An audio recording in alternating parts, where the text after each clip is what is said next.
Представи си да си купиш стар пръстен и от този ден всичко в живота ти да започне да се руши. Колата ти не пали, кучето ти бяга, съседите те гледат като от филм на ужасите. В това видео ще ти покажем 10 реални предмета, които хората обвиняват за собствения си кошмар. От произведения на изкуството до безобидни плюшени играчки. Тези неща не са просто стари, те са опасни. Някои са в музеи, други са погребани, а трети все още се продават онлайн. Готов ли си да надникнеш в шкафа на проклятията? Номер 10. Пръстенът, който носи проклятие и вдъхновление. Открит е през 1785 година в Англия, Хемпшир. Пръстенът е масивен, златен с латински надпис Senecio Live Well in God. В превод Сенесиан е живей добре в Бога. Според историците, Сенесианус е обрал храма на богинята Ноденс и е изгубил пръстена при бягство. Собственикът му Силванус се обръща към жреците на храма, които проклинат крадеца. Десетилетия по-късно археолозите откриват както пръстена, така и уловната плочка с проклятието, което е изключително рядка находка. Любопитен детайл е, че историята на този пръстен вдъхновява създателя на филма Хобит и по-късно Властелинът на пръстените. Днес пръстена се съхранява в музей в Лутън, Англия. Все още има табелка до него с надпис "Прокълнат пръстен, не го пипай". Номер 9. Картината "Плачещото дете, която не изгаря". През 80-те години в Великобритания се появява странен феномен. След множество пожари в различни домове, огнеборци откриват, че една и съща картина оцелява всеки път, напълно непокътната. Това е картината The Crying Boy, масово разпространен портрет на тъжно дете с сълзи в очите. Картината е била популярна в домакинствата, но скоро започват слухове. Всеки, който я притежава, рано или късно преживява инцидент. Таблоидите подхващат историята и скоро хората започват масово да изхвърлят или да опитват да изгорят копията на картината. Иронично, много от тях не се повреждат напълно заради специален лак, който ги прави устойчиви на огън.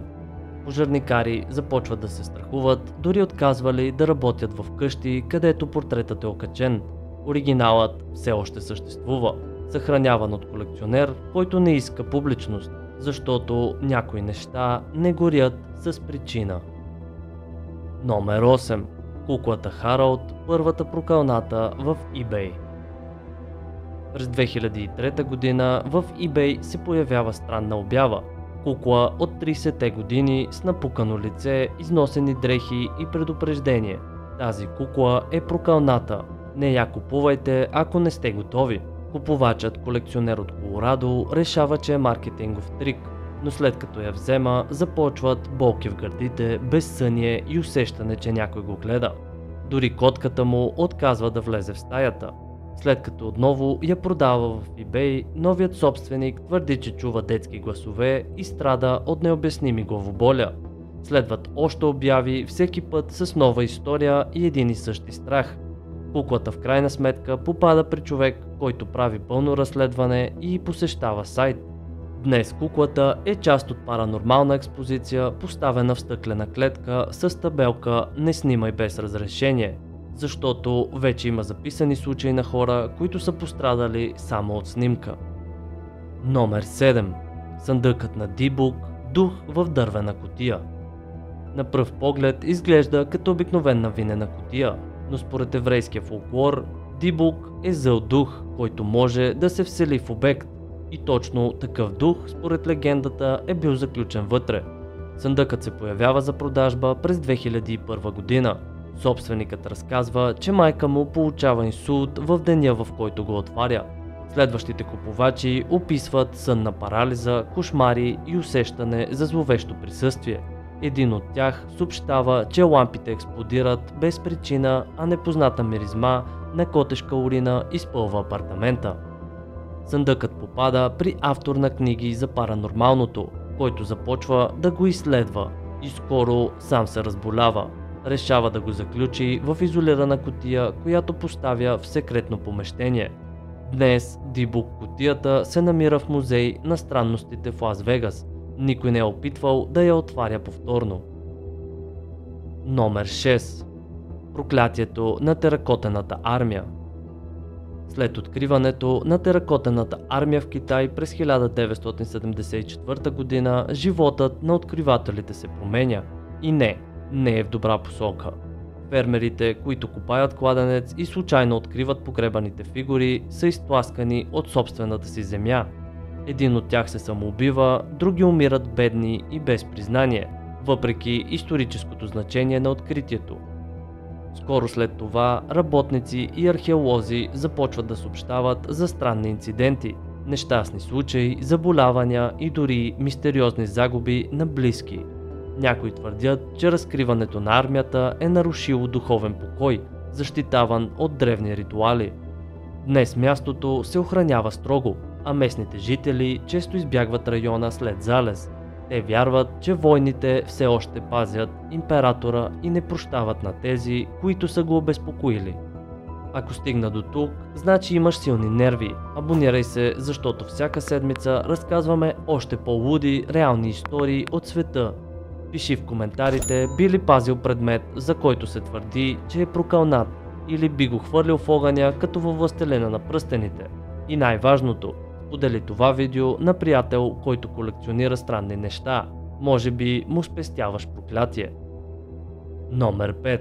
Столът на смъртта от Йоркшир. На външен вид обикновен дървен стол с извити крака, но според местната легенда този стол е последното нещо, на което е седнал осъден убиец през 1702 година преди да бъде екзекутиран. Последните му думи били: "Нека всеки, който седне тук след мен, последва съдбата ми."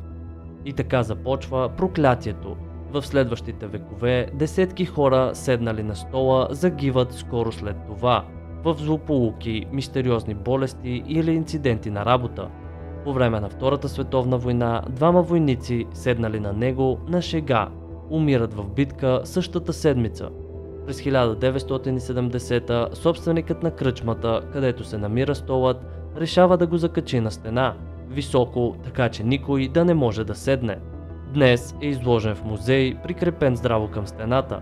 Никой не смее да го свали, никой не иска да провери дали проклятието все още действа.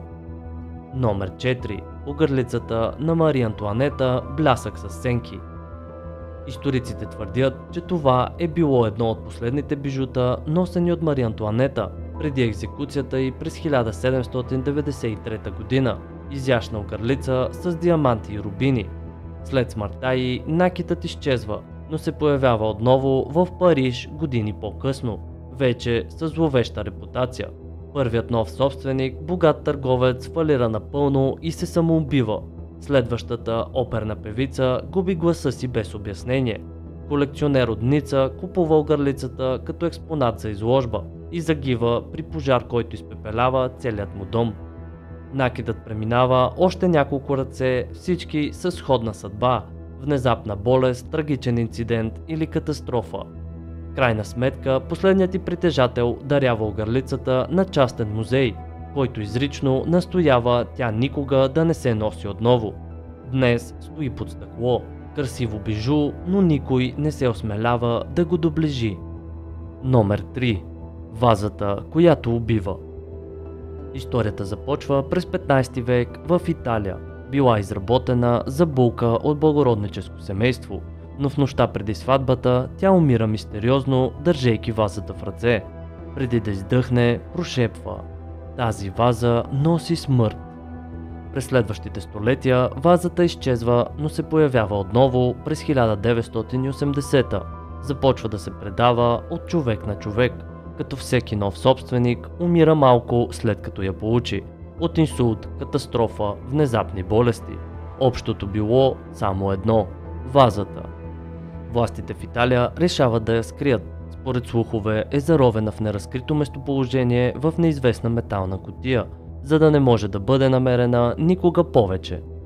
Присъства в множество архиви на италиански хроники и е разглеждана в документални поредици като Cursed Object.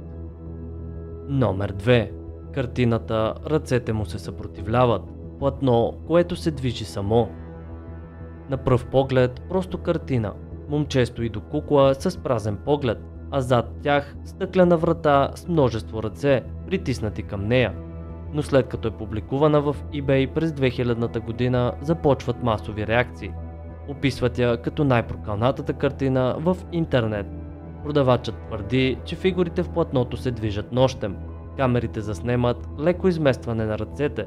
Хора гледали обяват онлайн съобщават за замаяност, главоболи и кошмари. Един мъж твърди, че мониторът му се е счупил в момента, в който се е опитал да свали изображението. След продажбата, новия собственик, галерия в Мичиган, я поставя в специално помещение с контролирана температура и постоянно наблюдение. Днес картината все още се съхранява там, но предупреждението остава. Гледаш я на своя отговорност. Номер 1. Диамантът Хоуп. Най-красивото проклятие в света. Тежи 45,5 карата, блести с синя светлина и струва десетки милиони. Но за много хора това не е скъпоценност, а проклятие, продавано през вековете. Смята се, че е бил изтръгнат от статуя на индуска богиня, а проклятието е наказание за оскверняване на свещен обект. Френският крал Луи XVI го купува и губи главата си. После следват банкери, актриси и аристократи. Почти всички, които го носят, умират трагично. Катастрофи, самоубийства, убийства или при неразкрити обстоятелства. Дори един от хората, които го даряват на музея, претърпява катастрофа часове след това. Днес Хоуп се намира в институт във Вашингтон, в бронирана стъклена кутия. Посетителите могат да го гледат, но не и да го докосват. Един от уредниците казва, че това е най-красивото нещо, което никога не би носил. Ако това видео не те е накарало да преосмислиш какво държиш в мазето, значи си по-смел от повечето ни зрители. Сега сериозно, удари един лайк на видеото, ако някога си изпитвал странно усещане около даден предмет, или ако просто си от тези хора, които никога няма да си купят нещо от бит пазар. А за още реални шантави истории цъкни следващото видео, което YouTube ще ти предложи. Ние не го избираме, но може би съдбата го прави.